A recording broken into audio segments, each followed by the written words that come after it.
This video explains all the proofs needed for the Maths Paper 2 of the IEB syllabus. We'll start with a proof for line parallel to one side triangle. This proves that AD over DB is equal to AE over EC. Now there's a whole lot of corollaries for this proof. For example, AB over DB is equal to AC over EC. But the proof you need to prove is AD over DB and AE over EC. And then you can use this to show that the other sides are also in proportion. So we're given this triangle ABC with line DE parallel to BC. The green lines are not given. These are what you have to construct. For the constructions, in triangle ADE, draw height H. Height H is relative to base AD. So if you're looking at triangle ADE, it would have a perpendicular height H with a base AD. Do the same thing using height K, which is perpendicular to AE. So again, looking at triangle ADE, we now have a perpendicular height of K with a base AE. Then join BE and DC, and you've now created triangle BDE and triangle CED. If you look at the area of triangle ADE over the area of triangle BDE, as you can see, they have the same height, height H. They have different bases. Obviously, triangle ADE has a base AD relative to height H, and triangle BDE has a base BD. Now we can cancel out. The formula for the area of a triangle is half base times height. So we've got half AD times H over half BD times H. Now we can cancel out the half and the H, and we're left with AD over BD. We can do the same thing with triangle ADE and triangle CED, where they have a height of K, bases of AE and EC respectively, and the formula being half base times height. Again, we cancel out the half, cancel out the K, and we're left with AE over EC. But we know that triangle BDE and triangle CED have the same area because they have the same base of DE and they have the same perpendicular height because they end, their highest points are in the same spot, and DE is parallel to BC. Therefore, their areas are the same, which means that the area of triangle ADE over BDE is the same as the area of triangle ADE over CED. Therefore, AD over BD is equal to AE over EC. And that's how you prove this first proof. If we move on to proving equiangular triangles, the word or the expression you use when you're showing this proof is just AAA in brackets.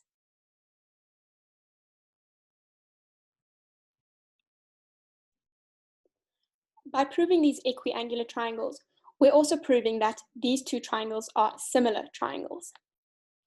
We're given triangle ABC and triangle DEF. Angle A is equal to angle D, B is equal to E, and C is equal to F. We want to prove that AB over DE is equal to AC over DF is equal to BC over EF. This you might remember from learning similar triangles. To prove it, we construct line PQ in triangle ABC, where AP is exactly the same length as DE and AQ is the same length as DF. In triangle APQ and triangle DEF, we know that AP is equal to DE and AQ is equal to DF because we constructed it like that. And we know that A is equal to D because that's an angle that we were given.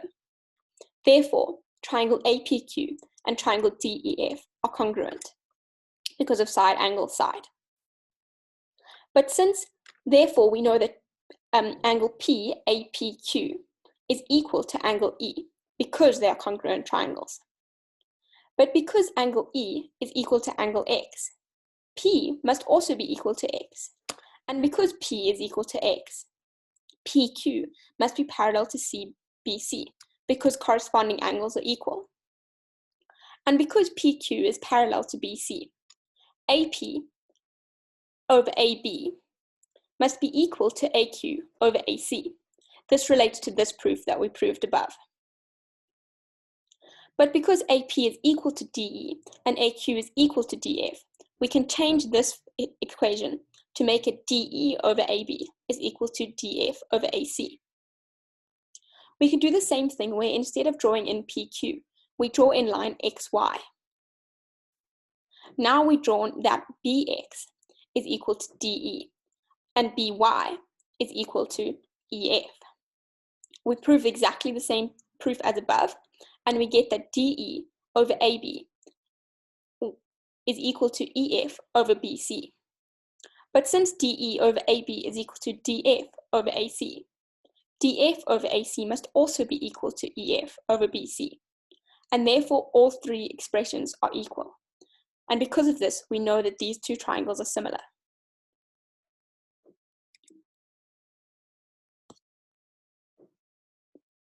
We can now look at the third proof for similar right-angled triangles.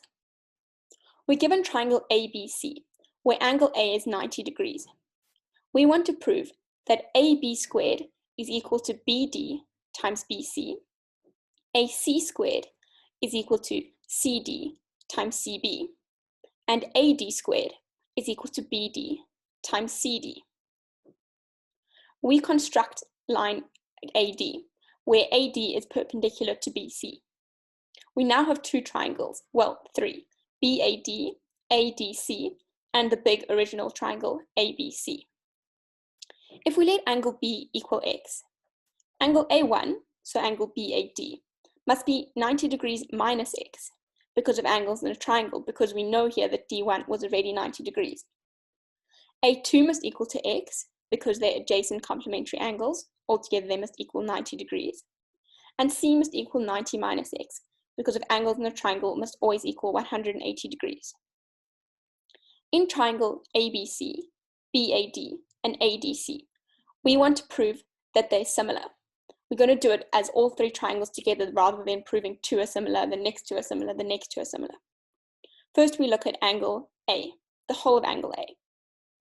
Is equal to angle D1 is equal to angle D2. They're all 90 degrees. Angle A was given as 90, and the D1 and D2 we constructed. Angle B of triangle ABC is equal to angle B of triangle ABD, is equal to angle A2 of ADC. They're all equal to x. And the third angle of a triangle, A1, C, and C, are all also equal to each other because they're third angle in a triangle, and we can see we've drawn it here as 90 minus x. That means that these three triangles are similar. Because they're similar, we know that AB over BD is equal to BC over BA is equal to AC over AD. This is just looking at equiangular triangles that we did on the previous page. If we look at this equation, we can focus on AB over DB is equal to BC over AB. We can then cross multiply, leaving us with AB times AB is equal to BC times DB, i.e. AB squared is equal to BC times DB. And we can do exactly the same thing, focusing on these two or focusing on these two. And this is how we prove that AB squared is equal to DB times BC, AD squared is equal to BD times DC, and AC squared is equal to DC times BC. Next, we can look at the proof for compound angles. This is moving away from Euclidean geometry for a while, and we're now focusing on trig.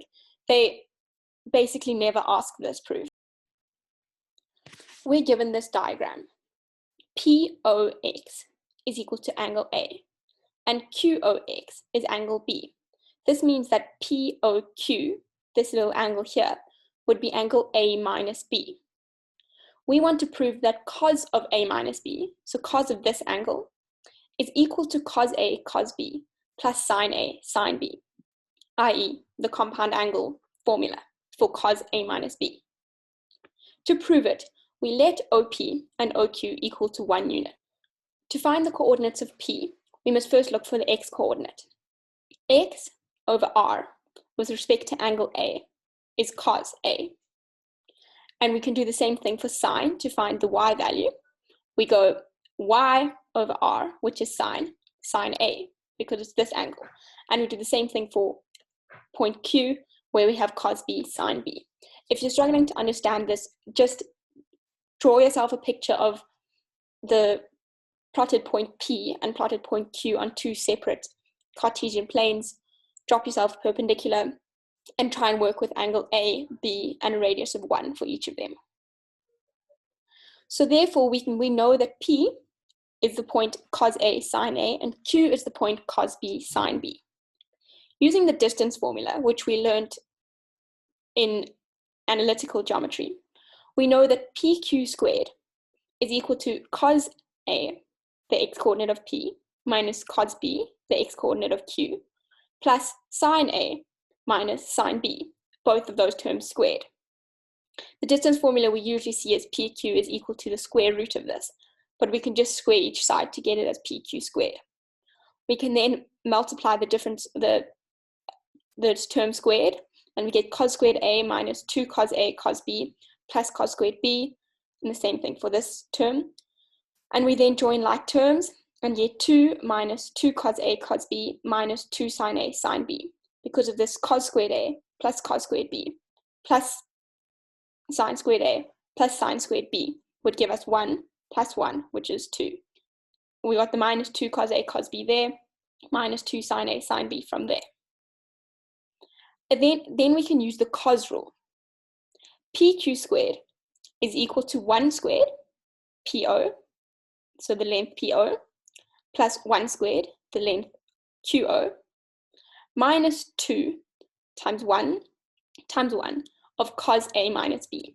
Basically, we're using the cos rule in this triangle PQO, which has side 1, and an angle here of A minus B. Then we get PQ squared is equal to 1 squared plus 1 squared minus 2 times 1 times cos A minus B. We simplify this formula to get 2 minus 2 cos A minus B. Now we've got PQ squared is equal to something from the distance formula. And we've got PQ squared is equal to something from the cos rule. Now we can equate these two. So 2 minus 2 cos A of A minus B is equal to 2 minus 2 cos A cos B minus 2 sine A sine B. Now all we need to do is simplify. So we can subtract 2 from each side, multiply through by minus 1, and divide through by 2. And we're left with cos of A minus B is equal to cos A cos B plus sine A sine B. That's what we wanted to prove. Next, we can go back to Euclidean geometry and look at the proof for the line from center is perpendicular to chord.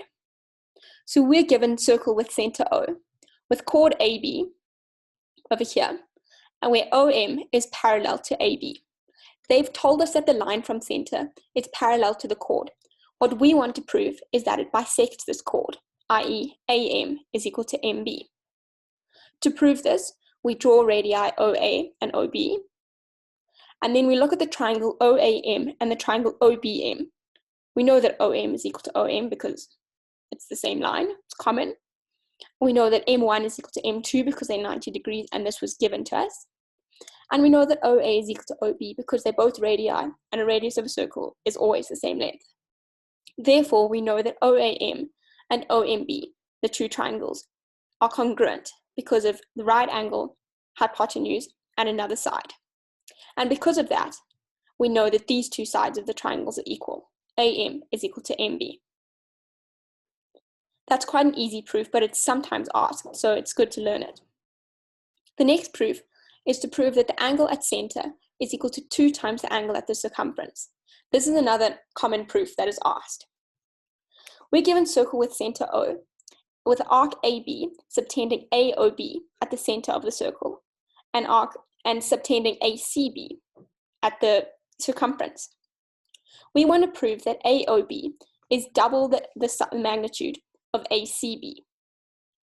We construct COK, so we join CO and extend it to K.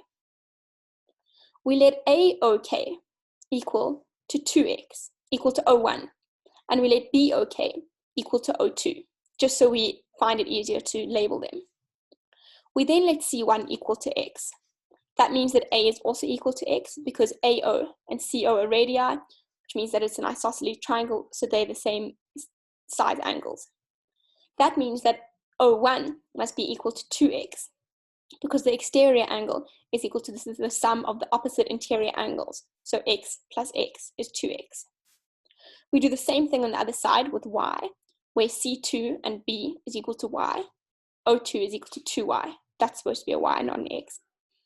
Then we know that O1 plus O2 is equal to 2x plus 2y. And C1 plus C2 is equal to x plus y, which means that AOB is equal to 2 times x plus y, and ACB is equal to x plus y. Therefore, AOB is 2 times ACB. The next proof we're going to look at is angles in the same segment. So we want to prove that angle C is equal to angle D. We're given a circle with center O, with chord AB subtending ADB and ACB on the same side of chord AB and on the circumference. We join radii OA and OB.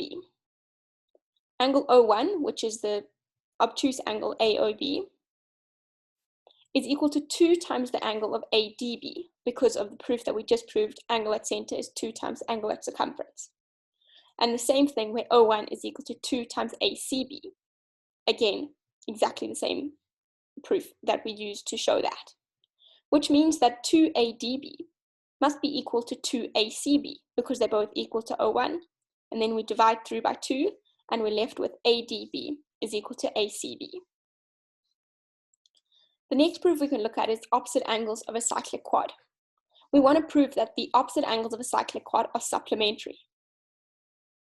We're given a circle with center O, passing through the vertices of a quadrilateral ABCD, which makes ABCD a cyclic quadrilateral. We want to prove that angle A plus angle C is equal to 180 degrees, and angle B plus angle D is also equal to 180 degrees. We draw radii BO and DO. O1, which is the non-reflex angle, is equal to 2A, because of angle at center is 2 times angle at circumference. Similarly, O2 is 2 times angle C. And if O1 plus O2 is equal to 360 degrees, and O1 plus O2 is equal to 2 times angle A plus 2 times angle C, which is what we spoke about here, then 360 degrees must be equal to 2 angle A plus 2 angle C. And we divide through by 2, and we're left with A plus C is equal to 180 degrees. Now we've proved this. We want to prove that angle B plus angle D is 180 degrees, and that is really simple, because we know that the angles of a quadrilateral will always add up to 360 degrees. And if these two add up to 180, then these two must add up to 180. The next proof we're going to look at is tan from same point. This proves that AP is equal to PB. We're given the circle with center O, and we're given tangents PA and tangents PB, which touch the circle at A and B. We join radii OA and OB, and we join OP as well. In triangle PAO and triangle POB, we want to prove that these triangles are congruent. We know that OP is equal to OP. Obviously, it's a common angle. OA is equal to OB because they're radii are the same length. And we know that OAP, over here, OAP, is equal to OBP, which is equal to 90 degrees because of the proof for tan rad, which is that a tangent, when a tangent joins with the radius, it creates an angle of 90 degrees. Therefore, this angle is equal to that angle. And because of that, we know that OAP is congruent to triangle OBP because of the right angle hypotenuse side. And because of that, we know that PA must be equal to PB. The next proof is the proof for the Tan-chord theorem. This is pretty much the most common proof asked. It won't always be asked, but it's a very good one to learn. We're given an angle with center O. We have the tangent EPT, which touches the circle at P. We have the chord PB with points A and D on the major and minor arc. So point A is on the major arc and point D is on the minor arc.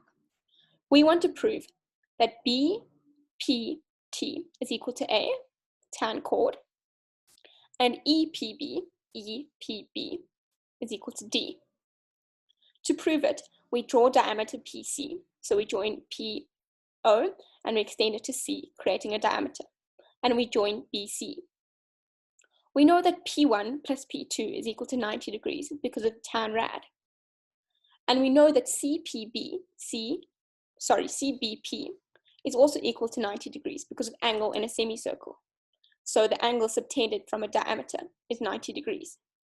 This means that P1 plus P2 must be equal to angle B here, CBP.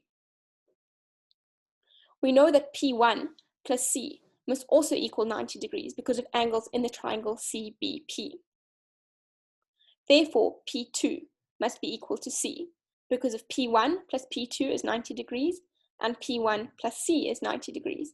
C equals P2. And C is equal to A because of angles in the same segment. But if C is equal to A and C is equal to P2, then P2 is equal to A. That's our proof there. We can do the same thing where EPB plus angle P2 is 180 degrees because of angles in a straight line adjacent supplementary angles. A plus D is equal to 180 degrees as well because of opposite angles of a cyclic quad, which we proved earlier. If EPB plus P2 is equal to 180 degrees and A plus D is equal to 180 degrees, then EPB plus P2 is equal to A plus D. But we've already proved here that P2 is equal to A, which means that EPB must be equal to D. And that's your proof for the Tan-chord. The next proof is again a trig proof, which is the proof that sine squared theta plus cot squared theta is equal to 1. I've never seen this proof asked, and I've done a lot of past papers. But if you want to go for all the marks, you might as well learn this proof. So you're given a Cartesian plane with the angle theta, the length x on the x-axis, the length y, and the length of the radius, and this point xy. We know that r squared is equal to x squared plus y squared because of pi fact. If we divide each term by r squared, we're left with r squared over r squared, which is 1, plus x squared over r squared. Is equal to x squared over r squared plus y squared over r squared. And we can make this, take out the squared and make it x over r all squared plus y over r all squared. And we know that x over r is cos and y over r is sine. We're using angle theta, so cos theta all squared, cos squared theta, plus sine theta all squared, sine squared theta, is equal to 1. We can then prove the area rule. You should be familiar with the area rule if you're watching this as a matric, which says that the area of triangle ABC is equal to half BC times sine A, or half AC times sine B, or half AB sine C. We want to prove this rule now. So we put A in the standard position. So we basically placing A on the origin. And we now want to find the coordinates of C. This line here is length B because it's opposite angle B. This is length A, and here's length C, opposite their respective angles. To find the coordinates of C, we can look at this triangle here, the right angle and lines CA. We know that CA is the length B. If we want to find this length here, i.e. the x coordinate, we go this length, which is x, over the hypotenuse.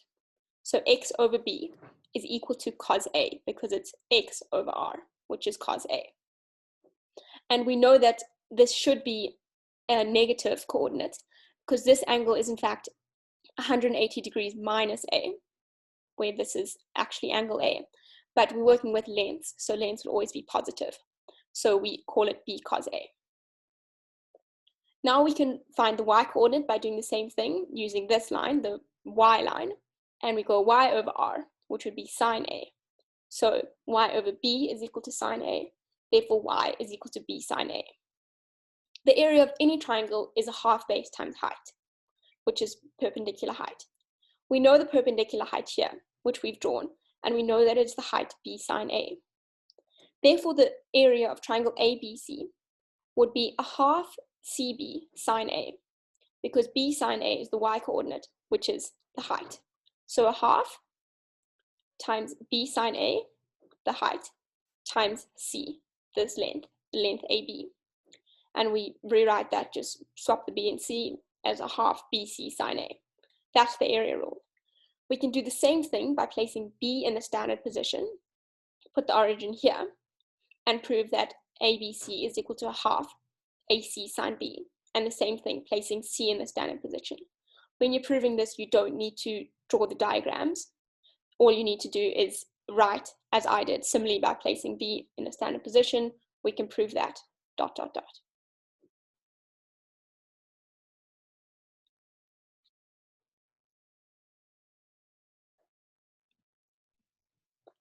The next proof we can prove is the proof of the sine rule.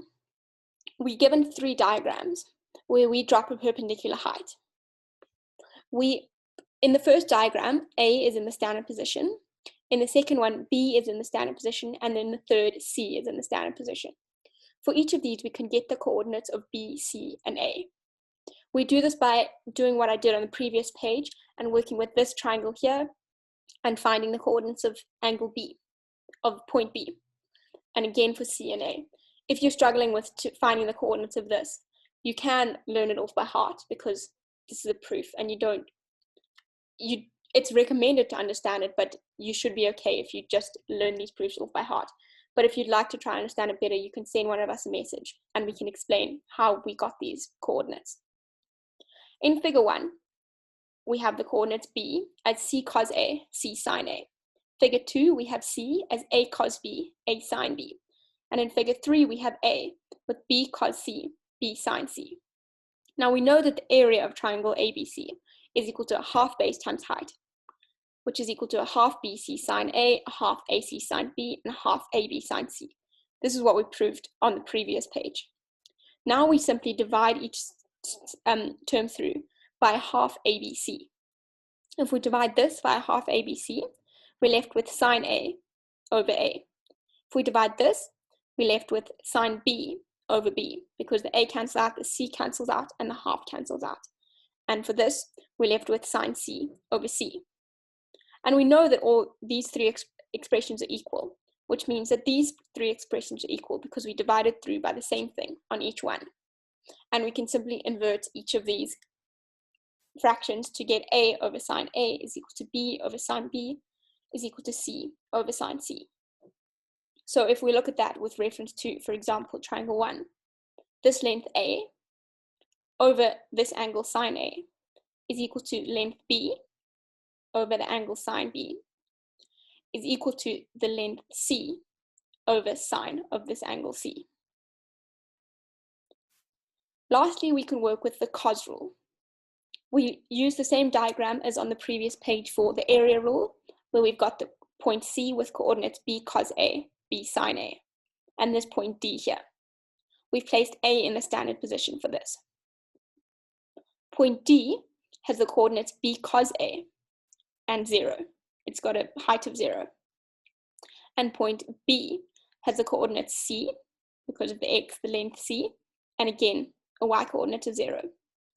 We know that CD is equal to B sine A, that y value, and we know that DB is equal to C minus B cos A.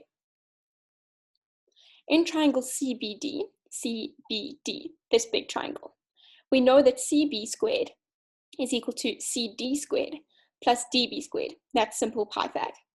We know that CD squared is equal to B sine A squared, and DB is equal to C minus B cos A squared.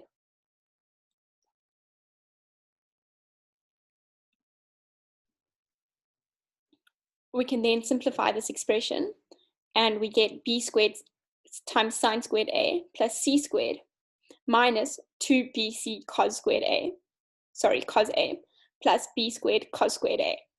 We can take out a B squared from these 2 terms, and we're left with B squared times sine squared A plus cos squared A.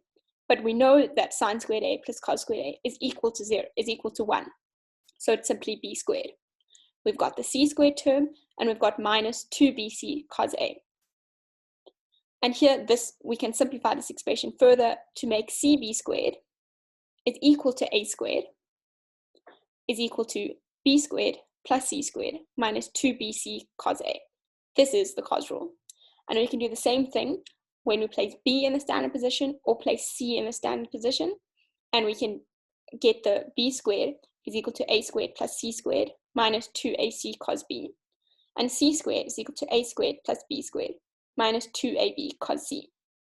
These are all on the formula sheet, and this is what you'd be asked to prove if they said prove the cos rule. This is what you'd be proving.